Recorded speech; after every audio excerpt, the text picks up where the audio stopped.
Allah is the mender of broken hearts. Time has passed since I got that most hated phone call, since I stood over Amr's body at the morgue and tried to memorize every feature of his face before I'd have to let him go. People wonder how I was able to hold myself together. They wonder why I haven't collapsed or given up hope in Allah or in the goodness of people. I don't have an explanation for myself, but the answer can be found in the story of Prophet Musa's mother in the Quran. She was instructed to place him in the water if she feared for his life at the hands of Pharaoh's army.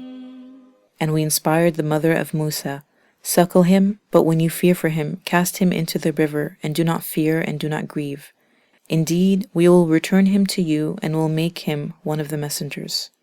I often wonder about what kind of strength she must have possessed when she placed her infant child in a basket and pushed him into the water without knowing where he would end up. She did one of the most difficult things a mother could do. She held herself together with the help and guidance of her Lord and watched him drift away. Musa was accepted into the house of Asiyah, but he refused to breastfeed from any wet nurses.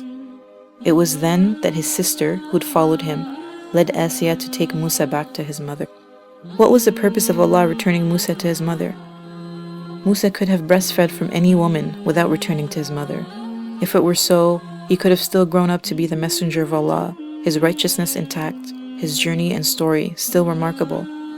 But there was a reason that Musa had to come home to his mother. So we restored him to his mother, that she might be content and not grieve, and that she would know that the promise of Allah is true. But most of the people do not know. Allah returned Musa to his mother simply so that she wouldn't grieve, so that her heart would be at ease, and so that her faith would not waver. Allah cared about this woman. He mended her heart, not so that the course of history could change or some big momentous event could take place. He mended it because He is merciful and loving to the believers.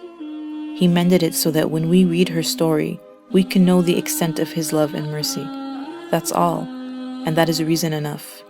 Allah doesn't wish for the believers to grieve, and He wants them to know that His promise is true. I've lived it these past few years. Every time I was about to reach a breaking point in my despair or to fall into the darkness of losing hope, I would receive some news that would lift my heart. Someone would have a beautiful dream about Amr. Someone would perform Umrah or establish some charity on his behalf. I would receive words of support from people I love and respect, or encounter some verses in the Quran that would take me by the hand and hold me steady. One day, after I had finished the Asr prayer, about 8 months into my widowhood, tears were streaming down my cheeks, my heart was aching, and I didn't know how to rid myself of this immense pain.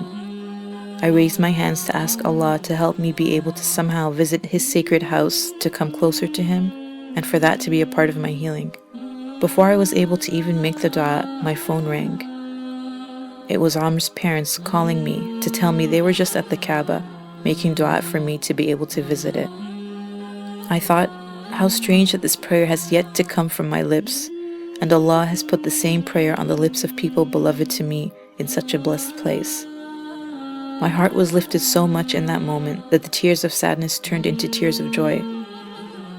None of these things are coincidences. None of these things happen because I'm particularly good or worthy.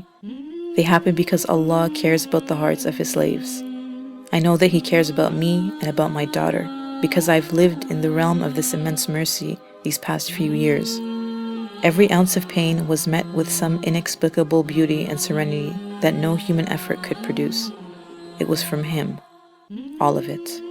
If you believe in Allah alone with no partners or intermediaries, and you worship Him alone, and you sacrifice that which you love in order to come closer to Him alone, you will see wonders in your life. Your difficulties will become blessings. Your heartaches will become healing. Your du'as will be answered in ways that you could have never imagined. He doesn't want you to grieve, and He wants you to know that His promise to the believers is true. It's not any more complicated than that. It happened to me, and it's still happening.